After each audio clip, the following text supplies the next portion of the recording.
Рижуля вибирає місце, де буде пити воду.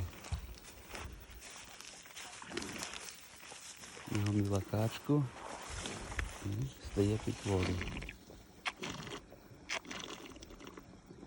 Трошки перекусила вранці, з дому йшли. Повилизувала котячі мисочки, а тепер хоче попити ще водички. Рижолік.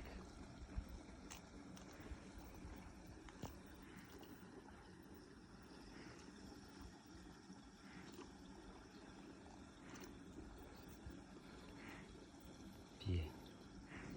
Все, попила. Рижуля попила водички, то що будемо йти? Йдемо.